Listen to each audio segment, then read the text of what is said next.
Hindi cinema के चॉकलेटी boy के नाम से मशहूर जॉय मुखर्जी को भला कौन भूल सकता है। जॉय मुखर्जी ही नहीं बल्कि उनके पिता, भाई और उनका परिवार सिनेमा जगत से जुड़ा रहा। ऐसे में आज की हमारी इस वीडियो में हम आपको जॉय मुखर्जी के बच्चों के बारे में बताने जा रहे हैं कि आखिर उनके बच्चे आज कहाँ हैं और क्या करते हैं, क्योंकि जॉय मुखर्जी के जाने के बाद उनके परिवार पूरी तरह से गुमनाम हो चुका है।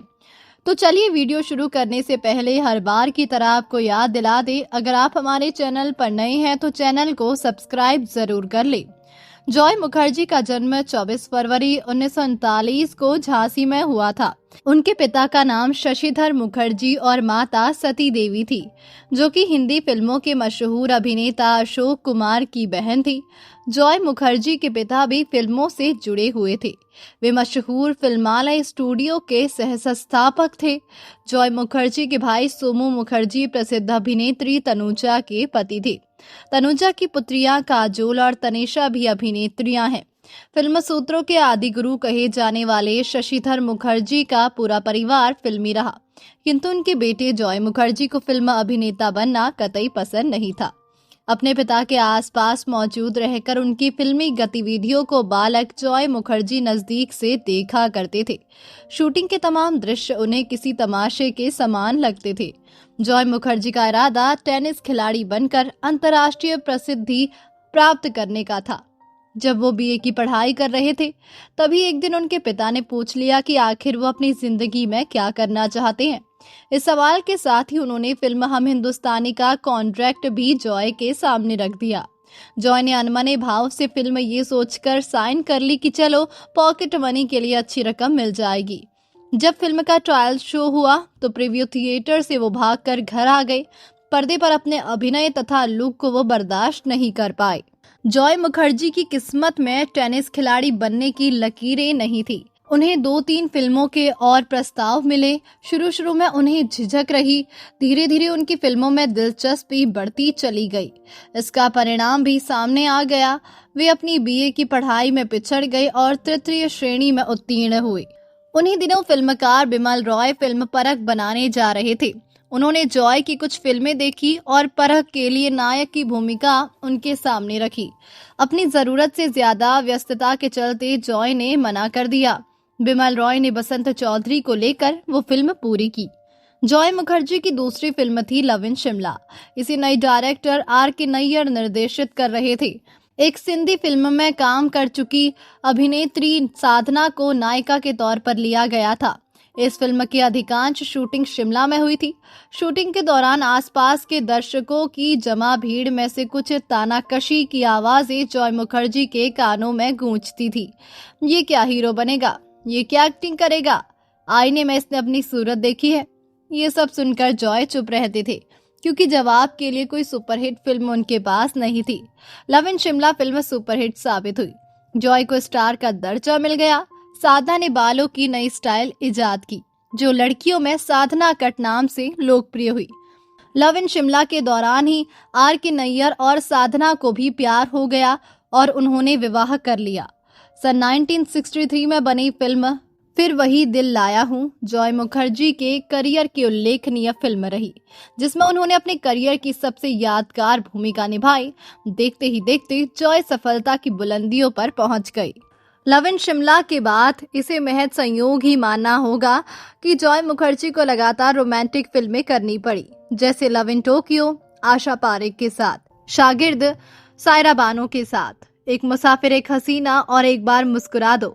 शागिर्द फिल्म के तमाम गाने शिमला में फिल्माए जाने थे।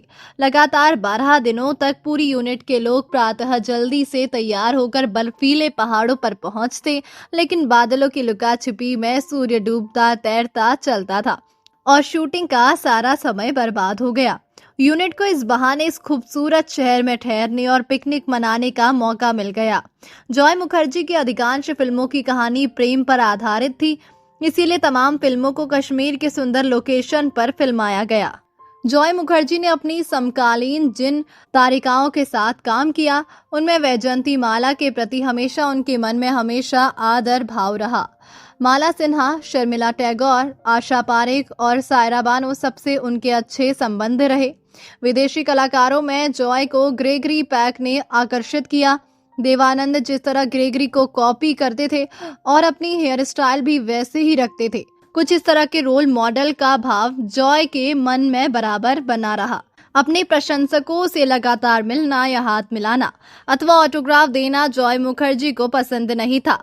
उनका मानना था कि 2-4 प्रशंसकों से तो हाथ मिलाया जा सकता है, लेकिन 100-200 के साथ कोई कलाकार ऐसा नहीं कर सकता। प्रेस से भी जॉय ने दूरी बनाए रखी।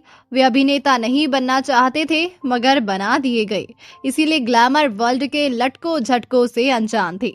समय व्यतीत होता गया और धर्मेंद्र, जितेंद्र, राजेश खन्ना जैसे अन्य अभिनेताओं के उभरने से जॉय मुखर्जी की छवि धूमिल होने लगी। अपनी गिरती लोकप्रियता के मद्देनजर जॉय चुनिंदा फिल्में ही करने लगे।